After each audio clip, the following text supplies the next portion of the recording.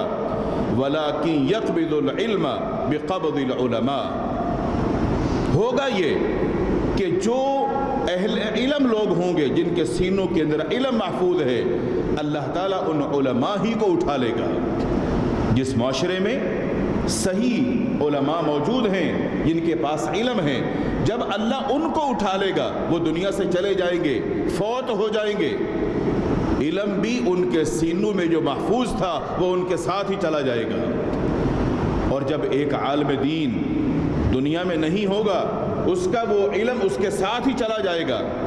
آپ نے ارشاد فرمایا کہ حتی اذا لم یبق عالما اتخذ الناس رؤوسا جہالا، جب عالم باقی نہیں رہے گا تو لوگ کیا کریں گے؟ لوگ کیونکہ کم علم ہوں گے، جاہل ہوں گے، وہ اپنے ہی اندر سے کسی بھی جاہل کو اپنا رہنما سمجھنے لگ جائیں گے۔ جس کو اپنا رہنما سمجھیں گے، جس سے باتیں پوچھیں گے، ہوگا وہ بھی جاہل لیکن وہ لوگوں میں تھوڑا تیز ترار ہوگا۔ کم علم لوگ یہ سمجھیں گے کہ شاید اس کے پاس بڑی مہارت ہے، اس کے پاس بڑا علم ہے، اس کے پاس بڑی معلومات ہے، اور لوگ اپنے مسائل اور معاملات کے لیے اس کے پاس جائیں گے۔ فَسُئِلُوا، لوگ اس سے سوال کریں گے۔ وہ جو چلاک بندہ ہوگا وہ جاہل، عوام الناس ہی میں سے ہوگا، لیکن فرمائے کہ جب لوگ اس سے سوال کریں گے فَافْتَوْا بِغَيْرِ عِلْمٍ، وہ لوگوں کو ان کے مسائل بتائے گا بغیر علم کے۔ علم کیا ہے؟ علم قرآن و حدیث ہے۔ اس بندے کے پاس قرآن و حدیث کا علم نہیں ہوگا، وہ اپنی چرب لسانی سے، تیز تراری کی وجہ سے لوگوں کو ایسے مطمئن کرے گا کہ لوگ یہ سمجھیں گے کہ یہ تو بالکل صحیح بیان کر رہا ہے۔ اور اگر آج آپ کسی بھی ٹی وی چینل کو کھول کے دیکھیں، نام نہاد کئی سارے آپ کو ایسے مولوی اور مفتی کرائے کے ملیں گے جو لوگوں کی بات بیان کرتے ہیں، جو لوگ چاہتے ہیں، جو لوگوں کی ڈیمانڈ ہوتی ہے، حالانکہ وہ قرآن و حدیث نہیں ہوتا۔ ہوگا کیا؟ آپ نے فرمایا کہ فَضَلُّوا وَأَضَلُّوا، وہ خود بھی گمراہ ہوں گے اور لوگوں کو بھی گمراہ کریں گے۔ اور ایسے لوگ معاشرے کے اندر یہ قرب قیامت کی نشانی ہے۔ وہ خود تو گمراہ ہیں ہی، خود تو وہ دین سے دور ہیں ہی، مگر وہ لوگوں کو بھی گمراہ کریں گے۔ گویا کہ خود تو جہنم کی طرف جا رہے، اکیلے نہیں جا رہے، ساتھ لوگوں کو بھی لے کے جائیں گے اور لوگ ان کی باتوں پر یقین کریں گے۔ معاشرے کے اندر موجود علم کا نہ ہونا، جہالت کا عام ہونا، یہ لوگوں کے سنت کو چھوڑ کر بدعات کی طرف جانے کا ایک سبب بنتا ہے۔ جس معاشرے میں علم کا فقدان ہو، جہالت زیادہ ہو، وہ لوگ سنت پر عمل کہاں سے کریں گے؟ وہ لوگ بدعات کی طرف جائیں گے۔ اور کیونکہ بدعت کے اندر کشش ہوتی ہے، بالکل ایسے کہ جیسے نیکی کرنا مشکل ہے اور گناہ کرنا آسان ہے۔ نیکی کرنا مومن کے لیے مشکل نہیں ہے، لیکن اس کے مقابلے میں آپ دیکھتے ہیں جو گناہ کے اندر کشش ہے، لوگ اس کی طرف کھینچے جاتے ہیں اپنے ایمان کی کمزوری کی وجہ سے۔ اور جب ایمان کمزور ہوگا لوگ گناہ کی طرف جائیں گے۔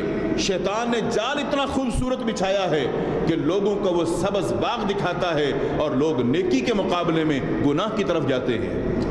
بالکل ایسے ہی سنت پر عمل کرنا لوگوں کے لیے مشکل ہو رہا ہے، اور بدعات پر عمل کرتے ہوئے لوگ اپنی جان، مال، ہر چیز نچھاور کرتے ہیں اور ان کو احساس بھی نہیں ہوتا، ان کو یہ اندازہ بھی نہیں ہوتا کہ ہم اپنا کتنا مال ضائع کر رہے ہیں، کیونکہ وہ تو ایک نیکی کے جذبے کے ساتھ کر رہے ہیں۔ اگر ان کے پاس علم ہوتا تو ایسا وہ کبھی بھی نہ کرتے۔ معاشرے کے اندر دنیاوی اعتبار سے بڑے سمجھدار لوگ، نامی گرامی لوگ بدعات کے فروغ کے اندر بڑا کردار ادا کر رہے ہیں، جن کو معاشرے میں ہم سمجھتے ہیں یہ بڑا سمجھدار آدمی ہے۔ دنیاوی معاملات کے اندر آپ ان سے مشورہ کر لو، آپ ان سے بات کر لو، آپ کو وہ بال کی کھال اتار کے بتائیں گے، اتنے ماہر ہیں دنیا میں دنیاوی معاملات میں، مگر دین میں ان کی عقل کام نہیں کرتی۔ قرآن مجید فرقان حمید نے اسی چیز کا نقشہ کھینچا۔ اللہ رب العالمین کا فرمان، افرأیت من اتخذ الہہ ہوا، اے نبی صلی اللہ علیہ وسلم، کیا آپ نے اسے بھی دیکھا جس شخص نے اپنی خواہش کو اپنا معبود بنا لیا؟ اپنی خواہش کو اپنا معبود بنا لیا۔ کیا آپ نے ایسے بندے کو بھی دیکھا کہ جس کے دل میں جو آتا ہے وہ وہی کرتا ہے؟ مطلب دل میں خیال آیا کہ میں نے دین سے ہٹ کر یہ کرنا ہے، وہ اس کو اچھا سمجھ کے کر رہا ہے، وہ وہی کر رہا ہے۔ گویا اپنے نفس کی، اپنے دل کی، اپنی مرضی کی پیروی کے اندر وہ اتنا جڑ گیا کہ اب دل کی مرضی پر ہی وہ چلتا ہے، جیسے دل کہے گا۔ وہ یہ نہیں سوچے گا اللہ کیا کہتا ہے، اس کا رسول کیا کہتا ہے، اللہ کا دین کیا کہتا ہے، نہیں، اس کا جو دل کہتا ہے وہ وہی کرتا ہے۔ فرمایا کیا ایسے شخص کو نہیں دیکھا آپ نے جس نے اپنے دل کو اپنا معبود بنا لیا؟ ہونا تو یہ چاہیے تھا اللہ کو معبود سمجھ کر اللہ کی بات کو مانا جاتا، مگر اس نے اللہ کو بھی نہیں جانا بلکہ اپنے دل کی اور مرضی کی پیروی میں لگ گیا۔ وَأَضَلَّهُ اللَّهُ عَلَىٰ عِلْمٍ، اور باوجود سمجھ بوجھ کے اللہ تعالیٰ نے اس بندے کو پھر گمراہ کر دیا جو اللہ کی طرف آیا ہی نہیں۔ دنیاوی اعتبار سے تو بڑا سمجھدار تھا، وہ دنیاوی اعتبار سے لوگ سمجھتے تھے یہ بڑا عقل مند، بڑا دانا شخص ہے، سمجھ بوجھ کے باوجود اللہ نے اس کو پھر گمراہ کر دیا۔ جو اللہ کی طرف آیا ہی نہیں اپنے آپ کو عقل مند سمجھنا شروع کر دیا، اپنی عقل کی سمجھداری کے اندر اس کی مت ماری گئی اور وہ گمراہی کی طرف چلا گیا۔ جب وہ گمراہی کی طرف چلا گیا وَخَتَمَ عَلَىٰ سَمْعِهِ وَقَلْبِهِ، اللہ رب العالمین نے اس کو گمراہ کیسے کیا؟ اس کی سماعت پر اور اس کے دل پر پردے ڈال دیے، اور ایسے پردے ڈال دیے کہ اس پر مہریں لگا دیں۔ وَجَعَلَ عَلَىٰ بَصَرِهِ غِشَاوَةً، اور اس کی آنکھوں کو بھی پردے کے ساتھ ڈھانپ دیا۔ یہ وہ پردہ نہیں ہے کہ اس کو آگے کچھ نظر نہیں آئے گا، اس کو دین نظر نہیں آتا، قرآن نظر نہیں آتا، پیغمبر کی سنت نظر نہیں آتی، اس لیے کہ یہ بندہ اپنے آپ کو بڑا عقل مند سمجھ رہا تھا۔ اپنے آپ کو اتنا عقل مند سمجھتا ہے، وہ یہ سمجھتا ہے کہ اللہ کی بات کی کیا اہمیت، رسول کی بات کی کیا اہمیت، میں کوئی عام آدمی ہوں، میں جو کرتا ہوں، میں جو سوچتا ہوں، میری جو سوچ ہے، میری جو فکر ہے، اس کی اہمیت ہے۔ اپنے آپ کو، اپنی سوچ کو، اپنی خواہش کو اور اپنے دل کی آواز کو سب کچھ سمجھنے لگا۔ اللہ رب العالمین نے اس بندے کو ایسا گمراہ کیا کہ اس کی آنکھوں پر پردے ڈال دیے۔ اب اس کو دین صحیح نظر ہی نہیں آئے گا، کیوں؟ اس کی طرف وہ آنا چاہتا ہی نہیں ہے۔ اور اللہ تعالیٰ نے اس بندے کے ساتھ جو معاملہ کیا وہ اس کی کرتوتوں کی وجہ سے ایسا کیا۔ اس کے اگر دل پر مہر لگی ہے تو اس کی حرکات کی وجہ سے اس کو اللہ اور اس کے رسول کی باتیں اچھی لگتی نہیں تھیں۔ آگے ارشاد فرمایا فَمَن يَهْدِيهِ مِن بَعْدِ اللَّهِ، بھلا یہ تو بتاؤ کہ ایسے بندے کو اللہ کے علاوہ کیا کوئی ہدایت دے سکتا ہے؟ جب ہدایت ہے ہی اللہ کے پاس تو اللہ کی بات ماننی چاہیے یا نہیں؟ ہدایت اللہ کے پاس ہے، ہدایت لوگوں کے پاس نہیں ہے۔ اللہ جس بندے کو گمراہ کر دے اس کو ہدایت دے کون سکتا ہے؟ اور جو بندہ ہدایت لینا چاہتا ہی نہیں ہے، اللہ کی بات کو ماننا چاہتا ہی نہیں ہے، اللہ کی بات کو سننا چاہتا ہی نہیں ہے، تو اللہ تعالیٰ زبردستی نہیں کرتا کہ بندے کو زبردستی کھینچ کر ہدایت کی طرف لے کر آئے، نہیں، جو ہدایت کا طلبگار ہوگا اللہ اس کو ہدایت دے گا۔ فرمایا افلا تذکرون، لوگو تم نصیحت نہیں پکڑتے ہو؟ تمہیں ہم نے آنکھیں دی ہیں، تمہیں سمجھنے سوچنے کے لیے عقل اور شعور دیا ہے، کیا تم نصیحت نہیں حاصل کرتے ہو؟ کہ اللہ تعالیٰ نے تمہیں جو دماغ دیا جو کتنا تیز چلتا ہے، ذرا سوچو تو صحیح کہ تم تو تھے ہی کچھ نہیں، ہم نے تمہیں سب کچھ دیا، تو پورا ایک نظام بنانے والا، چلانے والا، اس کا بھی کوئی مالک اور خالق ہوگا یا نہیں؟ تو اس کی ماننی چاہیے یا اپنے دل کی ماننی چاہیے؟ اگر بندے کے اندر عقل اور سمجھداری ہو تو یقیناً وہ اللہ کی نصیحتوں سے سبق سیکھتا ہے۔ دوسری چیز، معاشرے کے اندر بدعات کے پھیلاؤ کے اسباب میں سے خواہشات کی پیروی کرنا۔ کتاب و سنت اللہ کا دین اور اللہ کی وحی کا نام ہے۔ جو بندہ قرآن و حدیث کو چھوڑ کر ان سے منہ موڑتا ہے، اور وہ یہ سمجھتا ہے کہ جو میرے دل میں آئے گا میں وہی کروں گا، وہ دنیا کا سب سے بدنصیب انسان ہے۔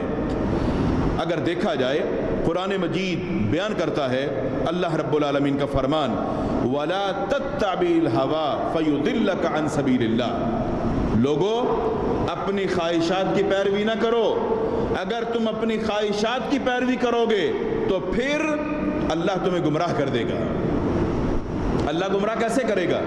جس بندے نے قرآن و حدیث کو پڑھنا نہیں، سننا نہیں، سمجھنا نہیں اور اس کے ساتھ تعلق نہیں جوڑنا، وہ اپنی مرضی کی بات کرتا ہے تو یقیناً وہ گمراہی کی طرف جائے گا۔ راستے دو ہیں، ایک صراط مستقیم ہے جو اللہ نے مقرر کیا، جس پر انبیاء اور رسل چلے، جس راستے کے اختتام پر اللہ کی جنت ہے، یہ صراط مستقیم ہے۔ صراط مستقیم کے علاوہ جو راستے ہیں وہ شیطان کے راستے ہیں، اس کو آپ نام کوئی بھی دے دو۔ جب ایک بندہ اپنی خواہشات کی پیروی کرے گا اللہ نے فرمایا کہ پھر تم گمراہ ہو جاؤ گے۔ دوسرے مقام پہ ارشاد فرمایا وَمَنْ أَضَلُّ مِمَّنِ اتَّبَعَ هَوَاهُ بِغَيْرِ هُدًى مِّنَ اللَّهِ، اس بندے سے بڑھ کر گمراہ کون ہو سکتا ہے جس بندے نے اللہ کی ہدایت کو چھوڑ دیا اور اللہ نے اس بندے کو گمراہ کر دیا۔ اس سے بڑا بھی گمراہ ہو سکتا ہے کہ دین کے ہوتے ہوئے، شریعت کے ہوتے ہوئے، قرآن و حدیث کے ہوتے ہوئے وہ یہ کہہ دے کہ مجھے یہ سب کچھ اچھا لگتا ہی نہیں ہے، میں وہ کروں گا جو مجھے اچھا لگتا ہے، قرآن و حدیث مجھے اچھا نہیں لگتا۔ تو اس بندے سے بھی کوئی شخص بڑا گمراہ ہو سکتا ہے کہ جو ہدایت اور علم کے ہوتے ہوئے اس سے رو گردانی کرے، اس سے منہ موڑے اور اپنی مرضی کی خواہشات کے پیچھے چلے اور زندگی بسر کرے۔ قرآن مجید فرقان حمید میں اللہ رب العالمین نے کئی سارے مقامات پر ایسے لوگوں کی گمراہی کا جو ذکر کیا، اس کے پیچھے ایک ہی چیز کو بیان فرمایا بغیر ھدی من اللہ، اللہ تعالیٰ کی طرف سے آنے والا جو علم ہے جس بندے نے اس کو چھوڑا وہ گمراہی کی طرف گیا۔ اللہ کی طرف سے علم کون سا آیا؟ قرآن و حدیث کا علم، جس پر اللہ کے رسول صلی اللہ علیہ وسلم اور صحابہ کرام چلے، وہ اللہ کی طرف سے عطا کردہ علم تھا۔ جس بندے نے اس کو چھوڑا وہ ہدایت سے نکل گیا اور وہ گمراہی کی طرف چلا گیا۔ وہ بے شک دنیا کا کتنا ہی پڑھا لکھا آدمی کیوں نہ ہو، دنیاوی اعتبار سے کتنی ہی ڈگریوں کا حامل کیوں نہ ہو، دنیاوی اعتبار سے کتنا ماہر اور عقل مند کیوں نہ ہو، جس نے قرآن و حدیث کو چھوڑا وہ ہدایت پر نہیں رہا، وہ گمراہی کی طرف چلا گیا۔ تیسری چیز، بدعات کے فروغ اور دین سے دوری کے لیے شبہ والی چیزوں کے اندر مبتلا ہونا۔ جن چیزوں میں شک ہوتی ہے، شبہ ہوتا ہے، ان چیزوں کے اندر اگر کوئی شخص مبتلا ہوگا، ان میں کوئی پڑھنے کی کوشش کرے گا، وہ صحیح دین سے ہٹ جائے گا، وہ بدعات کی طرف جائے گا، گمراہی کی طرف جائے گا۔ چنانچہ قرآن مجید فرقان حمید میں اللہ تعالیٰ نے ارشاد فرمایا هو الذی انزل علیک الکتاب منہ آیات محکمات، اللہ رب العالمین وہ ذات ہے جس نے اس کتاب کو نازل فرمایا، یعنی قرآن مجید کو، اس کتاب کو نازل فرمایا جس کتاب کے اندر وہ آیات ہیں جو محکم آیات ہیں۔ محکم آیات سے مراد قرآن مجید فرقان حمید کے اندر امر و نواہی کی تعلیم۔ کچھ مقامات پر اللہ نے کسی کام کے کرنے کا حکم دیا، یہ کرو، یہ امر ہے، یہ کرو، اللہ کا حکم ہے، یہ کرو، اور کچھ ہیں نواہی جن سے منع کیا گیا، روک دیا گیا، یہ نہیں کرنا، اس کے قریب نہیں جانا، یہ نہیں کھانا، یہ نہیں پینا، منع کردہ چیزیں، امر و نواہی یہ محکم چیزیں ہیں جن کا اللہ رب العالمین نے اپنے بندوں کو حکم دیا۔ اور آگے ارشاد فرمایا ہن ام الکتاب، یہ جو محکم ہیں یہی اصل کتاب ہیں۔ ہماری جو مراد اور منشا ہے وہ یہی ہے کہ ہم جو کہتے ہیں وہ کرو، جس سے روکتے ہیں اس سے رک جاؤ، یہ اللہ تعالیٰ کا حکم ہے، اور اس میں ہمارے لیے فائدہ ہے، اس میں ہمارے لیے آسانی ہے کہ جس کام کو کرنے کا حکم دیا صرف وہی کریں، جس سے روک دیا گیا اس سے رک جائیں، زندگی بھی آسان ہو جائے گی۔ مگر ہوتا کیا ہے اللہ نے فرمایا وَأُخَرُ مُتَشَابِهَاتٌ، ہاں اس کے علاوہ کچھ چیزیں وہ ہیں جو متشابہات ہیں، جن کو ہم نے کھول کر بیان نہیں کیا۔ اب جو لوگ ان متشابہ چیزوں کو جن کو اللہ نے کھول کر وضاحت کے ساتھ بیان نہیں کیا ان میں پڑھنے کی کوشش کرتے ہیں، وہ چیزیں جو شبہ والی ہیں، جو ان میں پڑھنے کی کوشش کرے گا وہ صراط مستقیم سے دور چلا جائے گا۔ مثال کے طور پہ قرآن مجید فرقان حمید میں اللہ رب العالمین نے تقدیر کا ذکر کیا۔ تقدیر ہے ہماری قسمت، یہ وہ چیز ہے جس کی شریعت نے پوری کھول کر تفصیل بیان نہیں کی اور اس میں پڑھنے سے بھی روک دیا، بحث تکرار کرنے سے بھی روک دیا کہ جتنا بتا دیا اتنا کرو بس۔ دوسری چیز اللہ رب العالمین کی ہستی اور اللہ کی ذات، اللہ کے بارے میں جتنا بتا دیا گیا صرف انہی چیزوں کو مانو اور اس کی کھوج میں نہ پڑو۔ تم اس کی کھوج میں اگر پڑ گئے، اللہ نے ہاتھوں کا ذکر کیا کہ میرے ہاتھ ہیں، تو ہاتھ کیسے ہوں گے؟ اللہ رب العالمین نے اپنے پاؤں کا ذکر کیا یا پنڈلی کا ذکر کیا تو وہ کیسے ہوں گے؟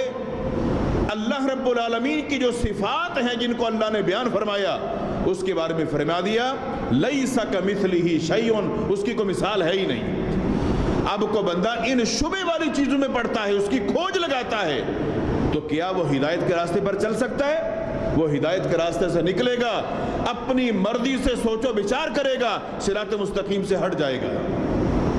بالکل ایسا ہی جنت اور جہنم جتنا کچھ بتا دیا گیا اتنا ہم نے ماننا ہے، قبر کے حالات جتنے بتا دیے گئے اتنے ماننے ہیں، مگر کوئی بندہ اپنی عقل سے ان کو پرکھنا شروع کر دے کہ بھی قبر تو بند ہوتی ہے، فرشتے کہاں سے آئیں گے، قبر تو بند ہوتی ہے، حساب و کتاب کیسے ہوگا، قبر تو بند ہوتی ہے، سورج کیسے آئے گا، قبر تو بند ہوتی ہے، ایسے کیسے ہوگا۔ اگر اس قسم کی باتیں کر کے آپ شک شبے والی چیزوں میں پڑو گے تو یہ بات یاد رکھو جو اصل دین تھا اس سے آپ ہٹ گئے۔ ان چیزوں میں پڑھنے کے لیے نہ اللہ نے حکم دیا نہ رسول نے حکم دیا۔ یہ ہیں متشابہات، شبے والی چیزیں۔ اب آپ کو جتنا بتا دیا گیا صرف اتنا مان کر عمل کرو، اس کی حقیقت کا علم صرف اللہ کو ہے۔ ان میں پڑھتے کون ہیں؟ اما الذین فی قلوبہم زیغ، جن کے دلوں کے اندر کجی ہوتی ہے، جن کے دلوں کے اندر خرابی ہوتی ہے، وہ ان چیزوں میں پڑھتے ہیں اور ان کے پڑھنے کا فَيَتَّبِعُونَ مَا تَشَابَهَ مِنْهُ ابْتِغَاءَ الْفِتْنَةِ وَابْتِغَاءَ تَأْوِيلِهِ، ان کا مقصد معاشرے کے اندر اور دین کے اندر فتنے برپا کرنا ہوتا ہے اور اللہ کے احکامات کے اندر تعویلات پیدا کرنا ہوتا ہے، لوگوں کو گمراہ کرنا ہوتا ہے۔ میں نے جیسے شروع میں ذکر کیا، ٹی وی کا کوئی بھی آپ چینل لگاؤ، آپ خبریں سننے کے لیے بیٹھیں گے، ایسے نام نہاد لوگ آئیں گے اپنی طرف سے تعویلیں، من گھڑت باتیں، غلط تعویلات اور اس قسم کی باتیں۔ عام بندہ یہ سمجھے گا کہ یہ دین بڑا آسان ہے، حالانکہ جو دین اللہ اور اس کے رسول نے بیان کیا اور پیش کیا، ان لوگوں کی باتوں کا دور دور سے بھی ان سے تعلق نہیں ہے، اور اس قسم کی تعویلات کریں گے اور لوگوں کو خوش کرنے کے لیے کہ لوگ ہماری بات کو سنیں، ان کی مرضی کی باتیں کریں گے اور دین سے ہٹ کر باتیں کریں گے۔ یہ وہ لوگ ہیں جو دین کے نام پر فتنے کو فروغ دیتے ہیں اور بدعات کو فروغ دیتے ہیں۔ ابھی یہ ربیع الاول کا مہینہ چل رہا ہے، اس مہینے کے اندر آپ نے دیکھا بھی سنا بھی، سارے حالات آپ کے سامنے، کس طرح اس کو کوریج دی جاتی ہے بدعات کے فروغ کے لیے، جبکہ ان کاموں کا اللہ کے رسول صلی اللہ علیہ وسلم کی تعلیمات کے ساتھ کوئی تعلق نہیں ہے، نہ آپ نے کیا نہ کرنے کا حکم دیا۔ جو پیغمبر نے کہا وہ کرتے نہیں ہیں اور جن چیزوں کی تعلیم کا حکم ہی نہیں دیا، اپنی خواہشات کی پیروی اور ان چیزوں میں پڑھ کر اپنے آپ کو نبی صلی اللہ علیہ وسلم کا محبت کرنے والا ثابت کرنے کی کوشش کرتے ہیں۔ اور اس میں چوتھی چیز عقل پر اعتماد کرنا۔ ایک انسان کا دین کو چھوڑ کر، صحیح راستے کو چھوڑ کر، صراط مستقیم کو چھوڑ کر بدعات کی طرف جانا، اصل میں وہ بندہ اپنی عقل پر جو اعتماد کر چکا ہے، اس کی سوئی اٹک گئی ہے کہ میں غلط نہیں کر سکتا، میں جو کہتا ہوں، میں جو کرتا ہوں وہ غلط ہو ہی نہیں سکتا۔ کوئی بھی بندہ اپنے آپ کو جب اتنا عقل مند سمجھ لے تو وہ دنیا کا سب سے بڑا غلطی کرنے والا بن جائے گا۔ انسان کی حیثیت ہے کیا؟ اللہ تعالیٰ نے کسی بندے کی گارنٹی نہیں دی، صرف اور صرف محمد الرسول اللہ صلی اللہ علیہ وسلم کی گارنٹی دی ہے۔ آپ جھوٹ نہیں بول سکتے، آپ کی بات میں شک نہیں ہو سکتی، دنیا ادھر کی ادھر ہو سکتی ہے، اللہ اور اس کا رسول نہ غلط بول سکتے ہیں نہ جھوٹ کا شبہ ہو سکتا ہے۔ سب سے سچے وہی ہیں، ان کی بات سچی ہے۔ ان کے مقابلے میں ایک عام انسان اپنی عقل پر اعتماد کر کے بیٹھ جائے کہ میں غلط کہہ ہی نہیں سکتا، میری سوچ غلط ہو ہی نہیں سکتی، میرے پاس ڈگریاں اتنی ہیں، میرے پاس تعلیم اتنی ہے، میں نے فلاں فلاں جگہ سے پڑھا، اس بندے کی باتوں کی اگر اہمیت بنتی ہے تو اس وقت بنے گی اس کی کہی ہوئی بات قرآن اور حدیث کے میزان کے اندر پوری اترے۔ اس کی بات قرآن اور حدیث کی بات کے بالکل مقابل اگر کھڑی ہوتی ہے ہم اس کو دیوار پہ ماریں گے، اگر اس کے مطابق ہوتی ہے اس کو ہم مانیں گے۔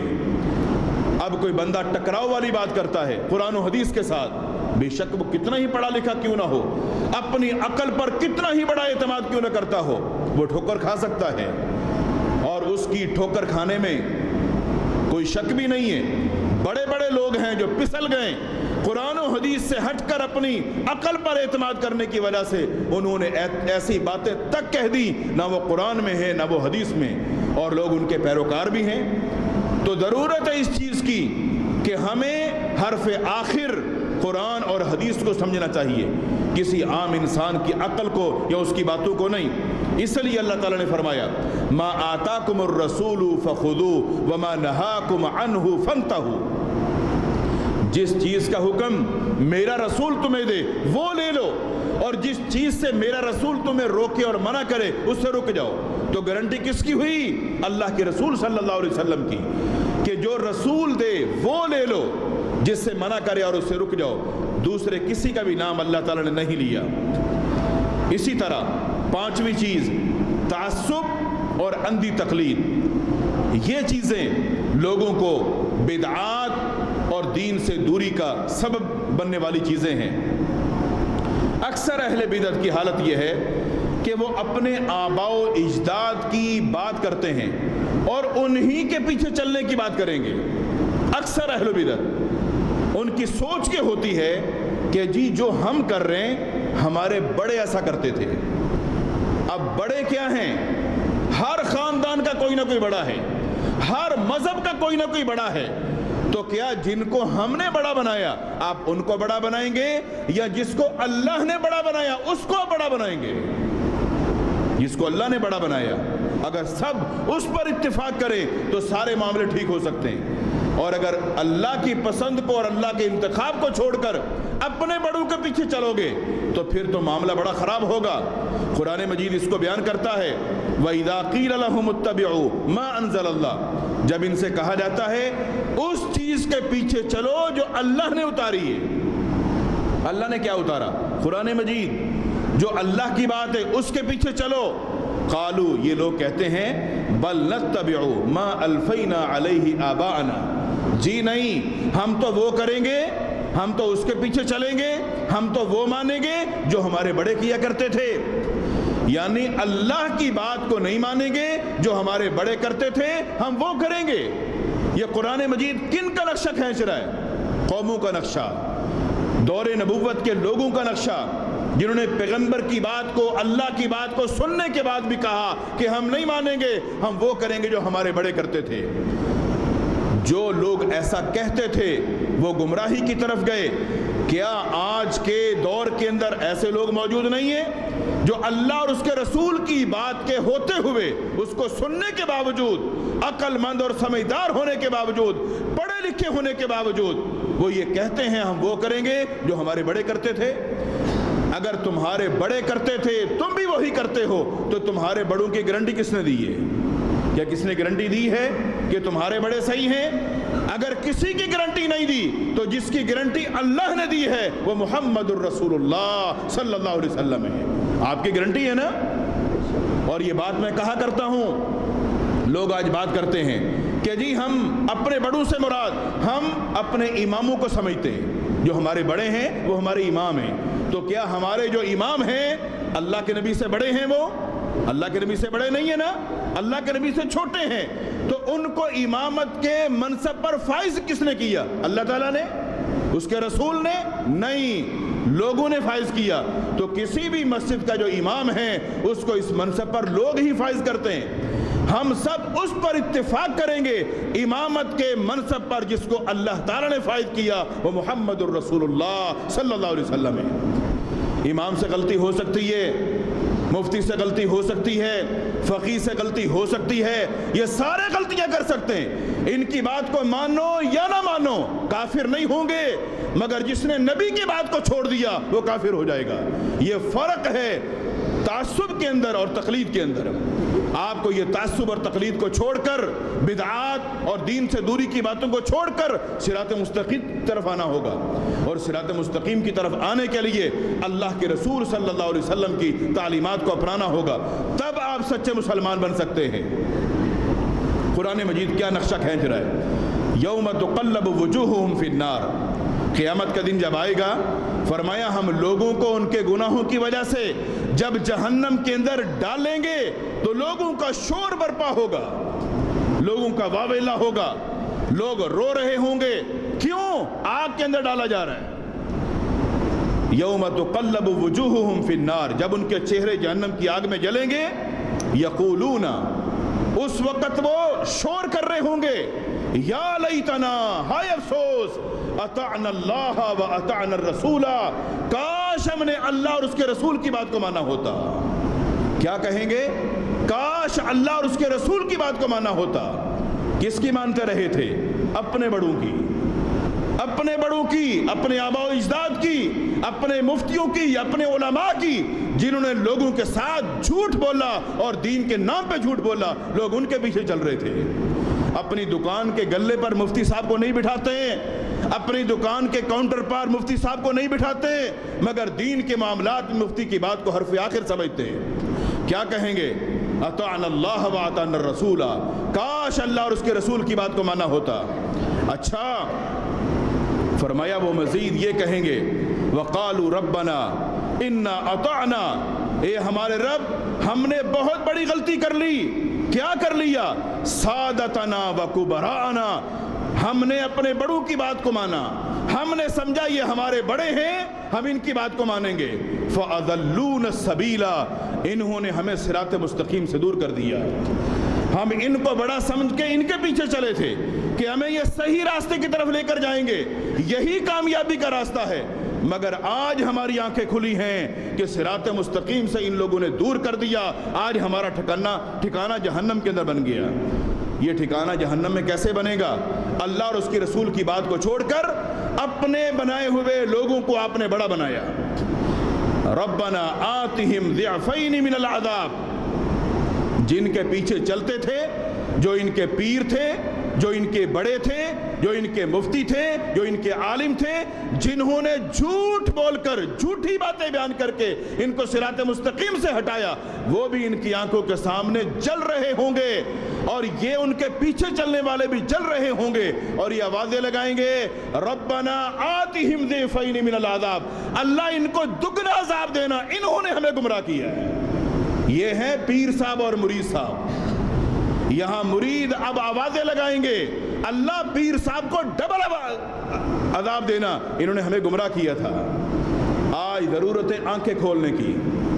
آج علاقے کے اندر ہر چھت کے اوپر لوگ محفلیں منعقد کر رہے ہیں, حالانکہ ہونا تو یہ چاہیے تھا ہم آنکھیں کھولتے, قرآن و حدیث کو پڑھتے, قرآن و حدیث کو سمجھنے کی کوشش کرتے. قیامت تک کے لیے جو دین دیا گیا یہ قرآن و حدیث ہے, ہم نے اس کو چھوڑا. ہم نے کسی پگڑی والے کو, کسی جبے والے کو, کسی ٹوپی والے کو نام الگ دیا اور ان کو اپنا رہبر بنا لیا, رہنما بنا لیا, مقتدا بنا لیا, پیشہ بنا لیا, اور نبی کو چھوڑ دیا. اور پھر ہم دعوے کرتے ہیں نبی کے ساتھ محبت کے, بات نبی کی مانتے نہیں ہیں, مانتے کسی اور کے ہیں, اور دعوے ہم نبی کے ساتھ محبت کے کرتے ہیں. نبی کے ہوتے ہوئے کیا کسی کی بات کو مانا جا سکتا ہے؟ نبی کی تعلیمات کے ہوتے ہوئے ہم کسی کی طرف دیکھنا بھی گوارا نہیں کرتے. جب ہم نے نبی کا کلمہ پڑھ لیا تو ہماری ہر ادا، ہماری ہر بات، ہمارا ہر عمل، ہمارا ہر طریقہ رسول اکرم صلی اللہ علیہ وسلم کی تعلیمات کے مطابق ہونا چاہیے تھا۔ ہم نے ان چیزوں کو چھوڑا اور ہم بدعات کے پیچھے پڑ گئے، اور اس کا ایک بڑا سبب برے لوگوں کے ساتھ میل جول کا ہے۔ برے لوگوں سے مراد جاہل قسم کے لوگ، ان پڑھ قسم کے لوگ۔ ہونا تو یہ چاہیے تھا جو صحیح معاشرے کے اندر علماء حق ہیں، جن کے پاس قرآن و حدیث کا صحیح علم ہے، ہمارا تعلق ان علماء کے ساتھ ہونا چاہیے تھا۔ اپنے مسائل میں، اپنے پریشانیوں کے اندر، اپنے معاملات کے اندر ہم ان علماء سے رجوع کریں تاکہ وہ ہمیں صحیح قرآن و حدیث بتائیں کہ ہمارا اس مسئلے میں قرآن و حدیث سے یہ جواب ہے اور اس پر عمل کرنا چاہیے تھا۔ آج لوگ ہمارے پاس کب آتے ہیں؟ جب کسی گھر میں طلاق ہوتی ہے کہ جی طلاق ہو گئی، مسئلہ یہاں تک پہنچ گیا ہے، ہمیں کسی نے بتایا کہ آپ لوگ ہی اس مسئلے کا صحیح جواب دیتے ہیں۔ تو میں پوچھتا ہوں، کیا ہم صرف طلاق کے مسئلے کا صحیح جواب دیتے ہیں؟ ہم کہتے ہیں ہمارے پاس صرف طلاق کا نہیں، ہمارے پاس ہر مسئلے کا حل قرآن و حدیث سے ہے۔ جو دین اور جو شریعت طلاق کے معاملے کے اندر اجڑتے ہوئے گھر کو آپس کے اندر دوبارہ نبھا کا طریقہ بتاتا ہے، وہ دین تمہارے ہر مسئلے کا حل پیش کرتا ہے۔ اگر جب آپ چاہتے ہیں آپ کے معاملات ٹھیک ہوں تو آپ کے تعلقات دین حق کو بیان کرنے والے صحیح علماء کے ساتھ ہونا چاہیے تاکہ آپ کو وہ دین کے ساتھ جوڑ دیں۔ ہمارے جو معاملات خراب ہوتے ہیں وہ بری صحبت کی وجہ سے خراب ہوتے ہیں۔ غلط لوگوں کے ساتھ بیٹھتے ہیں، غلط لوگوں سے مشورے کرتے ہیں، جہاں دیکھا کوئی مل گیا تعویذ لے لیا، جہاں دیکھا دھاگا لے لیا، جہاں دیکھا یہ کر لیا۔ یہ سارے وہ راستے ہیں جو شیطان کے بچھائے ہوئے مختلف قسم کے جال ہیں اور لوگ اس میں جا کے پھنس جاتے ہیں اور یہ سمجھتے ہیں کہ شاید ہمارے مسائل کا حل یہاں پر ہے۔ مسائل کا حل وہاں نہیں ہے، مسائل کا حل قرآن و حدیث کے اندر ہے۔ جہاں ملنا تھا وہاں آپ آتے نہیں ہیں، اور جب بالکل ہار جاتے ہیں پھر تلاش کرتے ہیں کہ شاید یہاں بھی کوئی ہوگا جس سے کوئی حل مل جائے گا۔ اپنا تعلق قرآن و حدیث کے ساتھ جوڑ کر اپنی آنے والی جو نسلیں ہیں ان کو صراط مستقیم کی طرف لائیے۔ اللہ تعالیٰ سے دعا ہے اللہ تعالیٰ ہم سب کو دین کو سیکھنے، دین کو سمجھنے، سنت کے ساتھ محبت کرنے، سنت پر عمل پیرا ہونے، بدعات سے نفرت کرنے اور بدعات کو معاشرے کے اندر جو پھیل رہی ہیں ان کا قلع کم کرنے کی توفیق عطا فرمائے۔ وآخر دعوانا الحمدللہ رب العالمین۔